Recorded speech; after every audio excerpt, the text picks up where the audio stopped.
Welcome to the video and to London Docklands, my chosen location for this afternoon's shoot. Out with a camera for a really chilled walk around, so I thought I'd bring you along for this one. I'm going to be doing a little bit of POV and behind the scenes, so sit back, relax and enjoy. My biggest inspiration for getting out with a camera this afternoon is a lens that I am very lucky to be borrowing for a little bit of time.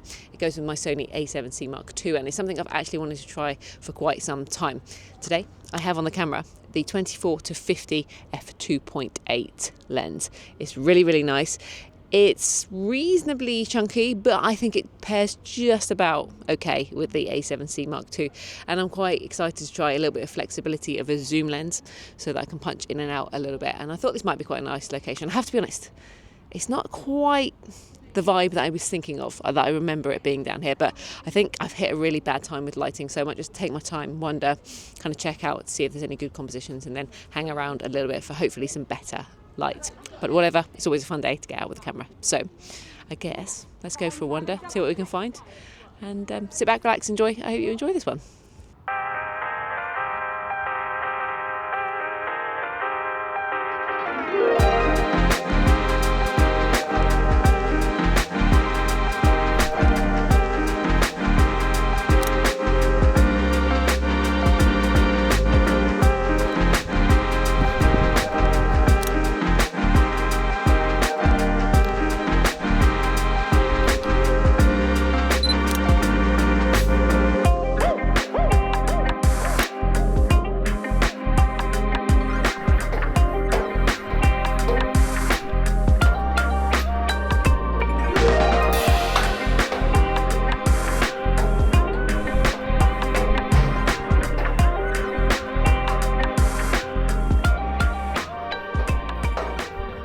So just up on the bridge that crosses over the Docklands, you get quite a nice view from up here, and I can hear some thunder, so it could get a little bit spicy tonight. But just show you the view here, turn you around. Over there is London City Airport. It's actually the runway. Some quite rustic looking buildings here. XL to the left here, and then if you come over the other side, you can start to see back onto the city. So you've got Canary Wharf over here. And I reckon if I go a little bit further along this bridge, I'll probably get quite a nice view onto the city.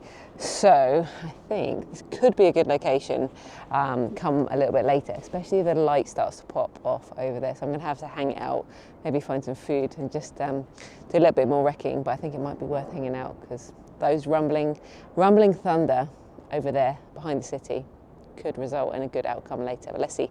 Let's explore a little bit further. I quite like the mix of kind of old and new here. It's quite different. It's improving. The light is improving by the minute. It's all about the light.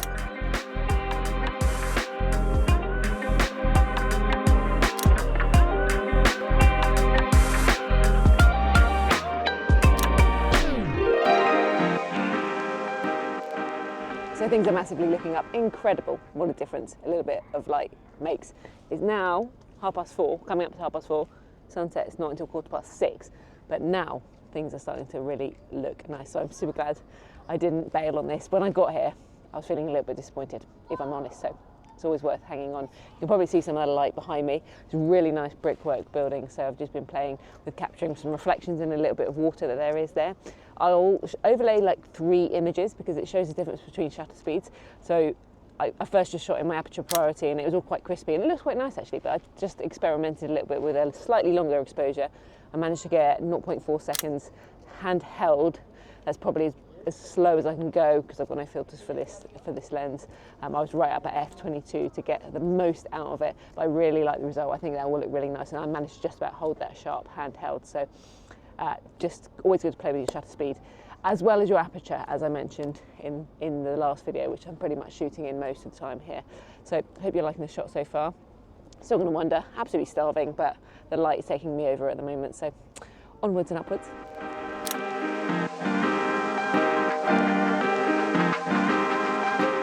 This red door over here has just caught my eye. See what we can do with that, but I might just use it for a thumbnail. Let's see.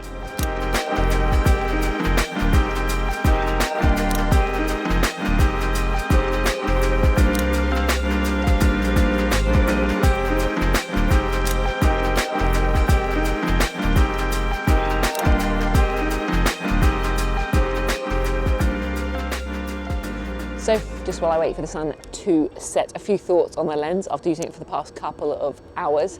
As you would imagine, super sharp. I just had the opportunity to review a couple of the images while I snuck in a little burger there, and really impressed, as you might expect from a nice piece of Sony glass.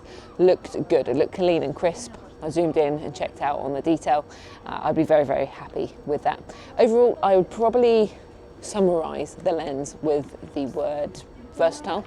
I think it'd be really, really useful for me on a travel trip, potentially when I was not with specifically other photographers or on a photography trip. It would just give you that nice bit of variety on the focal length to zoom in or out. It's not super extreme on either end, but it does give you a little bit of wiggle room, and that's really, really nice. And it is really nice to have that f2 the whole way through. I mean, that's a real treat, and I'm quite surprised at how small and light it is, considering it is an f2 through 24 to 50. So, I mean, I think you're getting an amazing package in such a small body there. Took a little time to get used to the zoom being the opposite way around. So at 50, it's fully retracted, and then if you go to 24, you get the little zoom out. So it took me a minute to get used to that, but other than that, really nice. Get all the features of G lenses with the clickable aperture ring, or you can declick it, I think. Can you declick this? Yes, you can declick it as well. I always like the click on.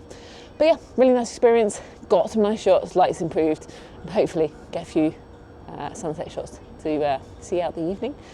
So a little bit more wondering and waiting, as always with photography, and then we'll head up onto that bridge and close the night out.